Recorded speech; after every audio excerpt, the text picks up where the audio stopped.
At my wife's father's will reading, my wife smirked at me and said, "My father left me all his money, so don't expect a dime." The lawyer quietly smiled and slid a folder across the table. "Actually, you might want to read this first." My wife's smirk vanished as she turned the first page. I never had high hopes for today. In fact, I expected nothing at all. Walter Dawson, my father-in-law, had never been particularly fond of me. From the moment I married his daughter, he made it clear that he saw me as an outsider, an intruder in a dynasty he had spent decades building. I was never one of them, never good enough in his eyes. And frankly, I had made my peace with that a long time ago.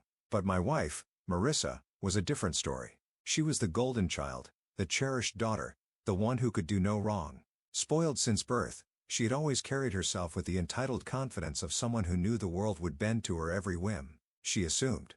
No, she knew. Her father's wealth would be hers the moment he was gone. And today, as we sat in the cold, dimly lit office of Grant & Fisher law firm, that smug certainty was written all over her face. The conference room smelled of polished wood and old paper. A long mahogany table stretched between us and the executor of the estate, Mr. Fisher, a man with silver-rimmed glasses and a perpetual look of indifference. He cleared his throat, shuffling the thick stack of documents in front of him. "Thank you for coming," he began, his voice smooth and rehearsed. "As you are aware, Mr. Dawson's estate is to be distributed according to his final wishes." I kept my expression neutral. I wasn't here to fight for scraps or entertain illusions of receiving anything. Marissa, however, sat forward, her manicured nails tapping rhythmically on the polished wood. The corner of her lips curled in an irritating smirk. She was dressed to impress, her designer dress hugging her frame, her jewelry sparkling under the overhead lights. She wore wealth like armor, but I knew the truth beneath the surface. The expensive clothes, the extravagant lifestyle, she couldn't afford any of it. Not on her salary. She was already spending money she didn't have. She leaned closer to me, her voice dripping with amusement. "You might as well tune out, sweetheart. Daddy left me everything." I said nothing. I wasn't here to argue. If she wanted to gloat, I'd let her. Mr. Fisher adjusted his glasses and continued reading. But something was off. Marissa's smug grin didn't fade. It grew. She wasn't even listening. She was waiting for me to react. And then, the bombshell dropped. The inheritance was transferred to Marissa 6 months prior to Mr. Dawson's passing, as per his request. I stiffened. The words took a second to register. Transferred, 6 months ago. I turned to Marissa. Instead of shock or even satisfaction, she laughed. "Oh, you're just now catching up?" she said, shaking her head.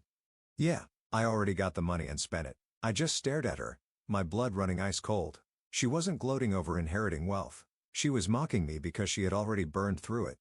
But Mr. Fisher wasn't fazed. If anything, he looked amused. That was the first thing that made me pause. Then, with a measured motion, he reached into his briefcase, pulled out a thick folder, and slid it across the table toward Marissa. "Actually," he said, far too calmly, "you might want to read this first." For the first time, Marissa's smirk vanished. Her perfectly manicured fingers hesitated before grabbing the folder. She flipped open the first page, and as she read, her confidence drained. Her eyes moved rapidly over the words, her expression shifting from arrogance to confusion, then to something that looked suspiciously like fear. I watched, fascinated. Her hands, always steady, trembled slightly as she turned the next page. "What is this?" she stammered. Mr. Fisher took his time responding, crossing his hands neatly on the table. "Your father wasn't a fool, Mrs. Dawson," he said smoothly. "He suspected you might try to access the estate prematurely, so he put certain safeguards in place." She looked up at him sharply. "What kind of safeguards?" Mr. Fisher adjusted his glasses. "A dummy inheritance. A false trust with specific conditions. The money you received 6 months ago." He tilted his head. "It wasn't the real inheritance." I felt my breath catch. Marissa sat frozen. "A test?" she whispered, her voice barely audible. I leaned forward. My interest suddenly piqued. "So, you're saying the money she spent was never hers to begin with?" Mr. Fisher nodded. Marissa's chair scraped loudly against the floor as she shot up. "You're lying!" she shrieked, her voice an octave higher than before. I spent it all. The vacations, the luxury apartment, the jewelry." Mr. Fisher remained unmoved. With practiced ease, he slid another document across the table. Marissa hesitated before looking at it, but when she did, her face drained of color. "What is this?" she asked again. But this time, there was no bravado, just pure, unfiltered panic. Mr. Fisher didn't blink. "A court order freezing all remaining assets linked to the stolen trust." For the first time in years, I saw a real fear in my wife's eyes. She reached for her phone with shaky hands. I need to. I need to call someone. But before she could press a button, Mr. Fisher spoke again. That won't help you. Marissa's breathing turned erratic. Her entire world was collapsing, and she knew it. She turned to me, eyes wide, desperate. You can't let them do this to me. I just smiled. You did it to yourself. Then she did something I never expected. She screamed. A full, rage-filled scream. Right there in the middle of the law office. It was a sound of defeat.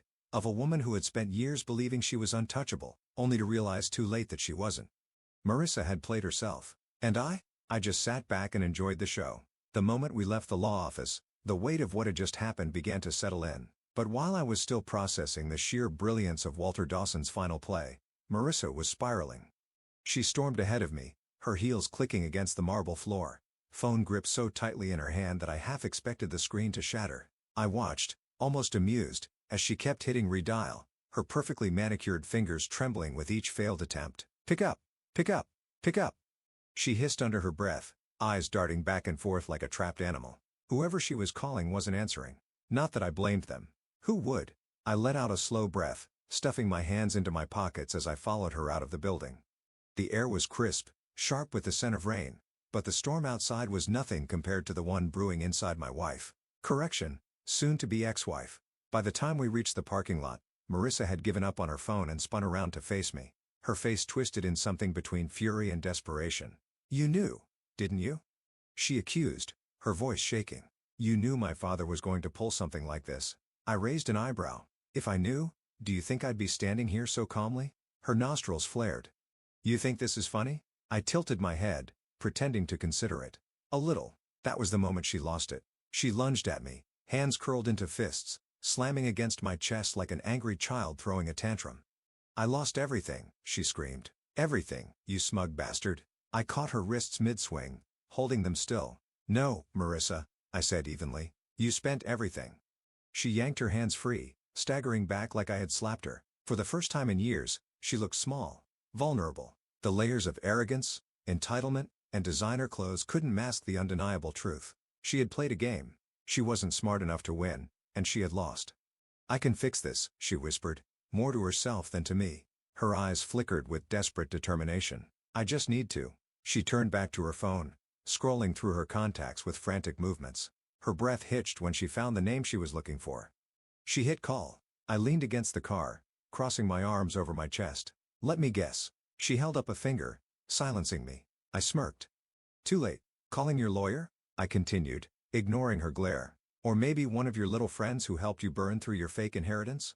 Her jaw clenched, but she didn't answer. Instead, she pressed the phone to her ear, listening, waiting.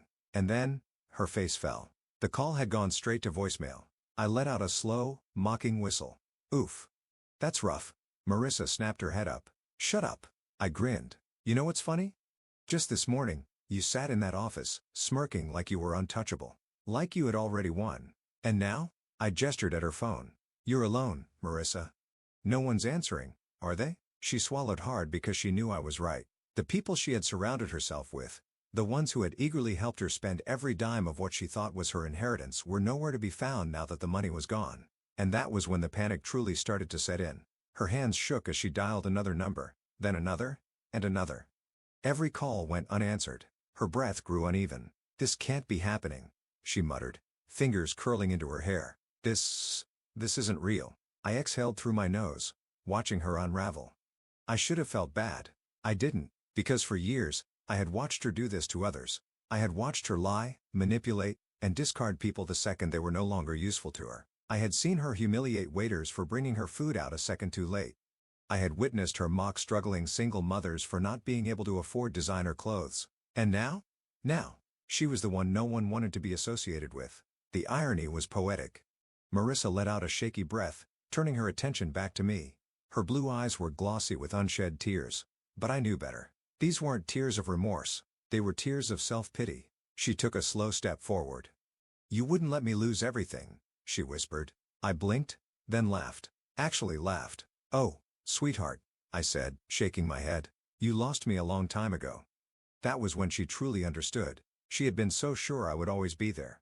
That no matter how many times she belittled me, manipulated me, or used me, I would always be her backup plan. But I wasn't.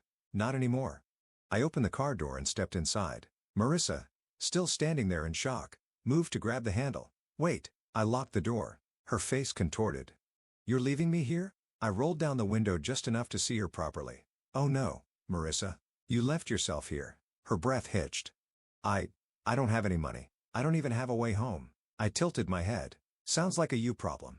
And with that, I rolled the window back up, put the car into drive, and left her standing there alone for the first time in her entire life. As I drove away, a strange sense of peace washed over me. For years, I had been the punching bag, the doormat, the backup plan. But now I was free. And for the first time in a long, long time, I smiled. 2 weeks. That's how long it had been since I left Marissa standing in that parking lot. Her designer purse clutched against her chest like it held the last remnants of her dignity. 2 weeks of silence. No calls. No texts. No sudden appearances at my doorstep with fake tears and empty apologies. And honestly, I had expected worse. Marissa was a lot of things. Vain, selfish, entitled, but she wasn't stupid. She was calculating. So when she didn't show up right away, I knew she was waiting, plotting, figuring out her next move. But I had already made mine, and it was sitting right in front of me. The divorce papers. I stared at them, my fingers running over the thick, pristine pages. Clean, simple, final. This wasn't a heat-of-the-moment decision. It wasn't revenge or spite or bitterness. It was freedom. I took a deep breath, picked up the pen, and signed the first page. And right on cue, the doorbell rang. I closed my eyes, exhaling slowly. There she is. Marissa had always had an impeccable sense of timing. She knew how to drag out a moment, milk every last drop of control before making an entrance. But today, she was too late. I stood up, took my time walking to the door, and opened it. And there she was, Marissa Dawson, or soon-to-be Marissa Nobody, standing on my porch in the same designer coat she had worn the day her entire world imploded. Her makeup was perfect, her hair styled effortlessly. But I wasn't fooled. There was tension in her shoulders. A slight tremor in her lips. She was here for one reason and one reason only. She had nothing left. I leaned against the doorframe. Well, if it isn't my favorite soon-to-be ex-wife. Her jaw tightened. Let me in. I raised an eyebrow. What's the magic word? She inhaled sharply, nostrils flaring, but forced a tight-lipped smile. Please. I stepped aside, gesturing for her to enter. She hesitated, because for the first time in our entire relationship, she wasn't stepping into my house as my wife. She was stepping into my house as an outsider. I could see the realization hit her as she walked past me. She glanced around, her eyes darting to the spot where her designer furniture used to be. The expensive paintings, the ridiculous sculptures she had insisted on buying to impress her equally shallow friends, all gone. Because I had gotten rid of everything that reminded me of her. She turned to face me, arms crossed. We need to talk. I gestured to the couch. By all means. She didn't sit. Neither did I. She cleared her throat. I've had some time to think. I said nothing, waiting. She ran a hand through her hair. Things were set. Mistakes were made. I smirked. Buy things. You mean you laughing while telling me you had already spent all of your father's fake inheritance? Her lips pressed together. That's not what I meant. I nodded. Right? My mistake. Go on. She exhaled, frustration flickering in her eyes. Look, we've had our problems. I let out a sharp laugh. Oh, sweetheart, we didn't have problems. You were the problem. She flinched, but quickly masked it. I just think we shouldn't throw away everything we built together over a misunderstanding. A misunderstanding? That was rich. I folded my arms. Let me get this straight. You drained a fake inheritance, mocked me in a law office, lost everything. And now that you're broke, you want to work things out? She lifted her chin. I never said I was broke. I nodded toward the designer coat. She was clutching a little too tightly. Let me guess, that's the last expensive thing you own. Her fingers tightened around the fabric. Bingo. I sighed, rubbing my temples. You know what's funny? I would have done anything for you once.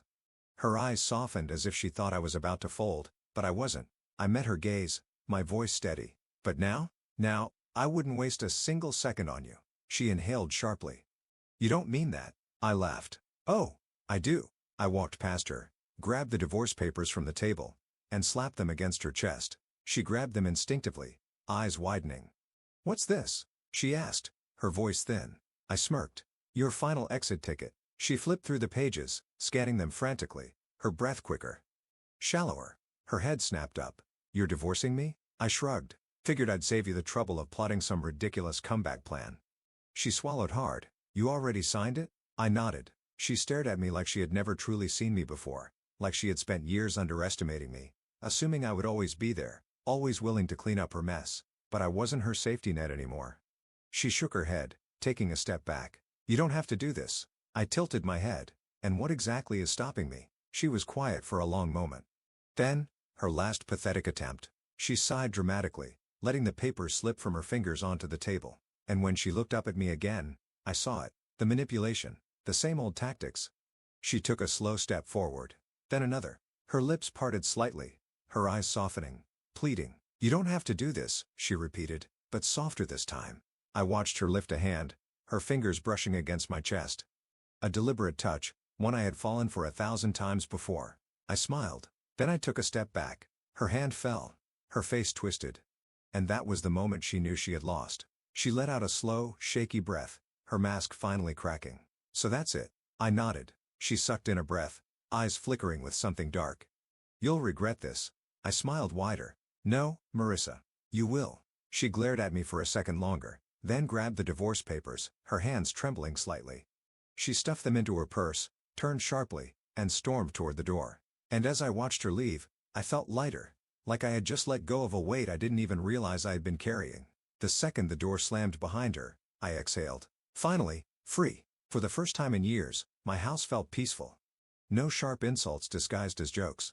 No high-pitched voice screaming about something I had done wrong. No sound of designer heels clicking against the marble floors as Marissa paced back and forth, plotting her next move. Just silence. And I loved it. The divorce papers were out of my hands now. She had left, gripping them so tightly I half expected them to crumple into dust. Whether she signed them immediately or dragged out the process just to make my life difficult, I didn't care. Either way, it was over. Or so I thought. I had just poured myself a drink, settling onto the couch. When my phone rang, I frowned. It was late, and I wasn't in the mood for small talk. But when I saw the name on the screen, my stomach dropped. Margaret Dawson, Marissa's mother.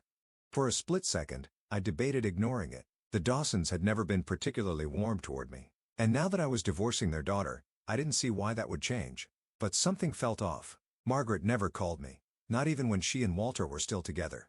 She always let her husband handle things, preferring to keep her hands clean while he did the dirty work. So why now? I hesitated, then answered, "Hello." There was a pause. Then, "You bastard?" I blinked. "Excuse me, you really thought you could get away with this, didn't you?" Her voice trembled, not with sadness, but rage. "You think you can just divorce my daughter and walk away like nothing happened?" I pinched the bridge of my nose. "Here we go." "Margaret," I sighed. "I don't know what Marissa told you, but she's in the hospital, you piece of shit." My breath caught. "What?" A sharp inhale on the other end. "She overdosed." Silence. For a moment, I thought I had misheard her. She what?" "You heard me," Margaret snapped. "Took a bunch of pills. Doctor said if she hadn't been found when she wouldn't have made it." I exhaled sharply, running a hand down my face. Jesus. A million thoughts ran through my head. Was it real? Was this just another manipulation tactic? Or had she really? No. Even Marissa wouldn't go that far. Would she? I swallowed. "Where is she?" "Street. Vincent's," Margaret said tightly. "And you better get here. Now." Then she hung up. I sat there, gripping the phone so tightly my knuckles turned white. Marissa, in the hospital. I shouldn't care. She had destroyed everything between us. Used me, mocked me. Tried to manipulate me even as she lost everything. But despite it all, despite the years of damage, the lies, the betrayal, I couldn't shake the image of her lying in a hospital bed, alone, helpless. Was this my fault? I exhaled sharply. No. I wasn't the one who burned through millions of dollars. I wasn't the one who used people and tossed them aside like they were disposable. I wasn't the one who turned our marriage into a battlefield. But still, before I could talk myself out of it, I grabbed my keys and headed for the door. Street. Vincent's hospital was eerily quiet when I arrived. The kind of quiet that buzzed with tension, like a storm waiting to break. I approached the front desk, clearing my throat. "Marissa Dawson." The nurse barely glanced up. "Room 307. Visiting hours are almost over." I nodded, making my way down the hallway, my footsteps echoing in the sterile white corridor. When I reached her door, I hesitated. For the first time in a long time, I wasn't sure what I was walking into. Would she be grateful to see me? Would she be furious? Or would she be too broken to care? I took a breath, then pushed the door open. The room was dim, the only light coming from the beeping machines beside the bed. And there, lying pale and fragile against the white sheets, was Marissa. For a second, I barely recognized her.